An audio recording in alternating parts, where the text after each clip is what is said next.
Support WrestleTalk! Make WrestleTalk.com your homepage for all the latest breaking wrestling news. WWE's current product isn't exactly the best it's ever been at the moment. And by that I mean it's bloody awful. And the 3 hours of Raw are kind of the worst culprit of it all. And within those 3 hours, perhaps the most consistently crap part of the storytelling is the women's tag division, with its nonsensical booking, bad finishes, and nothing really meaning anything. And it seems that we fans aren't the only ones who are annoyed with WWE's handling of the women's division as a whole, as SmackDown star Carmella recently appeared on the Bella Twins podcast, where the three of them expressed their frustrations with the company and the treatment of women's wrestlers, with Brie Bella saying that WWE is close to another hashtag trend of give women's a chance, referring to the give divas a chance hashtag trend that actually brought about some change in the company.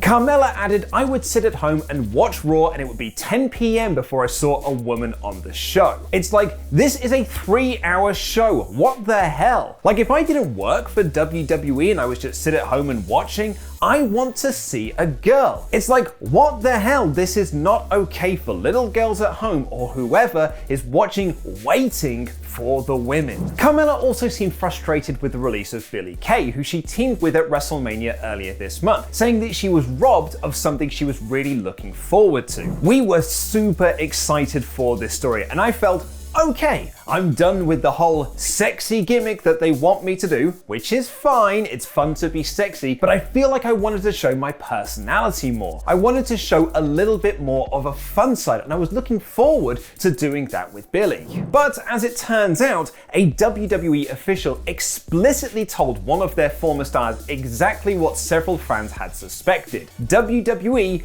don't really care about women's wrestling. The recently released Mickie James appeared on her grown-ass women YouTube show alongside WrestleTalk bestie SoCal Val, where she spoke about an exchange she had with a WWE official. There was this moment in all of this where I go, what if we do an all-female branded product? And if I could lead up and head up that, we would have an awesome team of women that we could really lean on. And I shit you not, this one person literally said, they're never going to do that.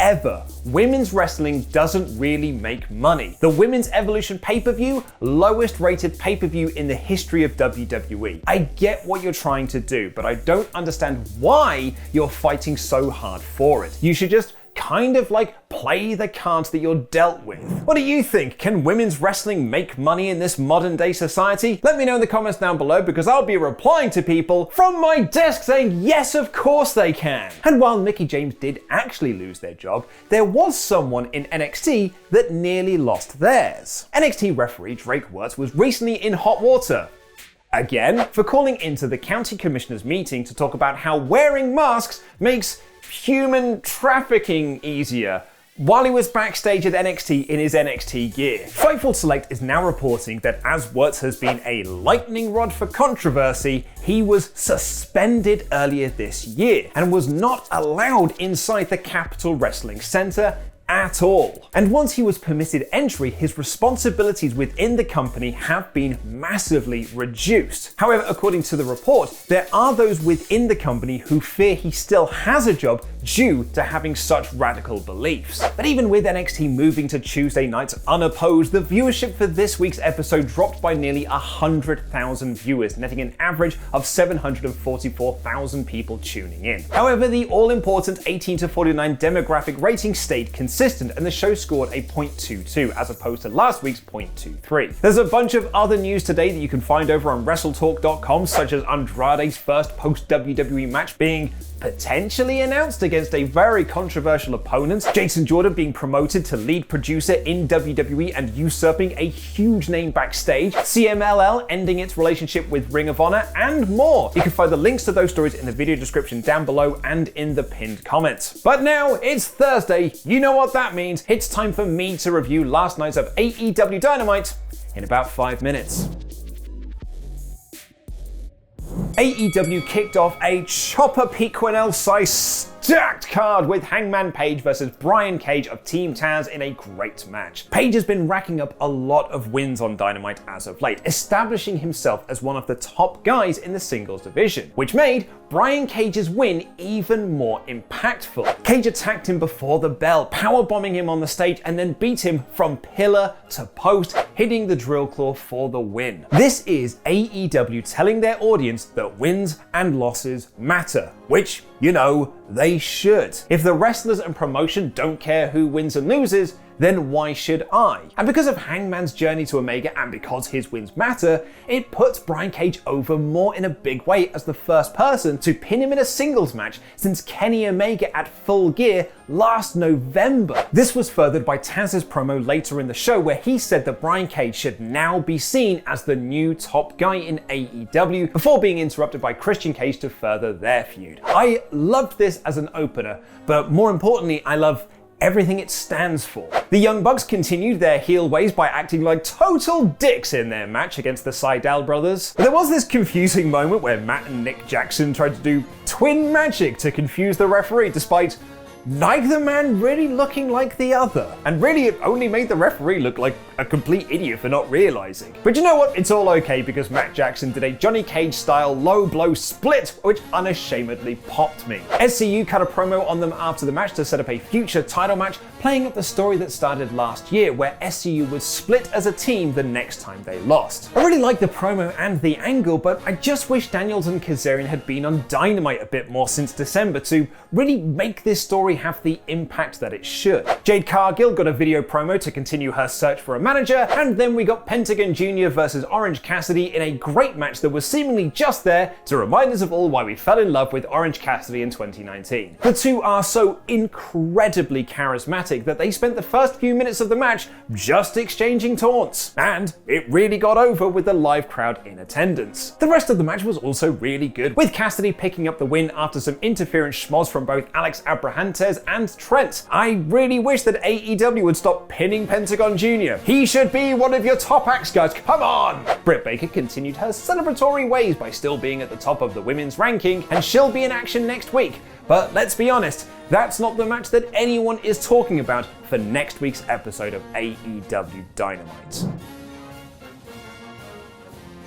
Next week, after a year's delay due to a global pandemic, AEW will debut their Blood and Guts match, essentially their version of War Games, only with a sillier name. I have been so into this feud between the Pinnacle and Inner Circle since it started a while back, but this promo segment between the two teams got me so hyped for the match that I wrote in my notes that maybe we should do a live stream reaction show for this on the WrestleTalk podcast. Everyone, and I mean everyone, cut a great promo, particularly FTR, with Dax really putting over the danger and brutality of this match, saying that he's made peace with his family and that Santana should hold on to his daughter and tell her that he might not come home. But as usual, it was MJF who was the star of the show here, and he used the simplest bit of Wrestling 101. He put over his opponent. He talked about how Jericho was the top guy of AEW, and the company might not have had the success that it has without him. He brought in those lapsed fans who gave up on the sport 20 years ago. He's brought in money so the boys in the back can eat. But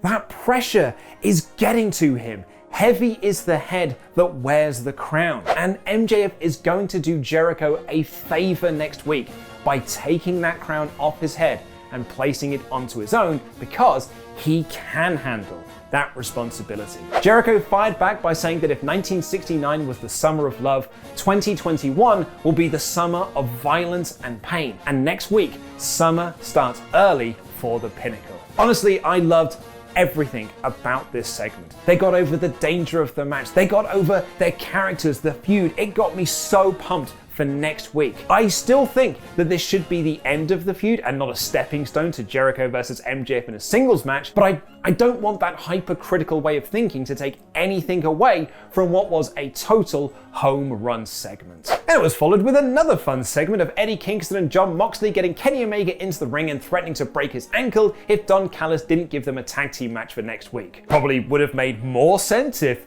they'd have got a title match because they could literally ask for any match they wanted, but hey, I'm sure the tag match will be fun next week. Chris Statlander beat Penelope Ford in a decent match, but it was more of a backdrop to tell us that Ford and Sabian were back on screen since their Arcade Anarchy match a few weeks ago, so that we could get Miro absolutely destroy Kip Sabian backstage. This is the Miro that we've all been asking for. A dominant, unstoppable force who is now going at it alone as a singles guy. If only there was a champion that keeps overcoming the odds against bigger guys that he could face and destroy. QT Marshall's factory of Aaron Solo and Nick Komoroto took on members of Cody Rhodes' Nightmare family in a decent 6-man tag, which was really all about putting over the younger stars of AEW's roster, particularly Anthony Ogogo, who decked both Lee Johnson and Billy Gunn to give QT the pin. He then brawled with Cody on top of a bus where Rhodes locked in the figure 4 to set up a match between them next week. I'm sure the figure 4 hurts more when it's done on top of a bus. Hey, this is fun! The legendary Yuji Nagata returns to TNT in a couple of weeks' time to face Jon Moxley for the IWGP United States Championship. Forbidden Doors. And in the main event, Darby Allin once again overcame the odds to beat 10 of the Dark Order in a decent match. Ethan Page and Scorpio Sky attacked Darby and Sting afterwards, and Lance ran down to make the save as per usual. I give a lot of credit to AEW for consistently giving Darby the main event slot every single week, as it establishes him as a top guy and really puts over the title. And him constantly overcoming the bigger men surely sets up Miro to kill him down the line and win the title. So that was this week's AEW Dynamite. In about 5 minutes, let me know what you thought of the show in the comments down below. This was another great episode of AEW Dynamite, with the in-ring action being awesome and the blood and guts hype being the absolute standout. This week's AEW Dynamite, for me, is another 4 out of 5 show. Hey, did you see last night's Quizzlemania? Did you see the awesome debut of Sullivan Brown and the return of Muscle Man Malcolm? You didn't? Then you missed out on a pretty big announcement, as it's not only AEW that are doing their version of War Games. Okay. You were asking earlier about Wrestling Daily appearing on Quizzlemania. I was. How many subscribers are you at on YouTube? Speaking to Wrestling Daily. Louis. We've actually just hit 10k. So 10k? We're just over 10k. Well, that's a huge milestone. It is. When you get to your next milestone, 15k, okay, we'll have the 4 people from Wrestling Daily. We'll have 4 of you from Wrestling Daily against 4 from WrestleTalk in what can only be described as War Games! So go ahead, go and subscribe to Wrestling Daily and help them hit 15,000 subscribers so we can do Quizzlemania War Games. And you can watch that episode of Quizzlemania, which again I must point out featured Sullivan Brown, by clicking the video on screen right now. And check out yesterday's WrestleTalk news about the confusing plans WWE has, or doesn't have, for Rhea Ripley by clicking the other video. I've been Luke Owen, jam that jam.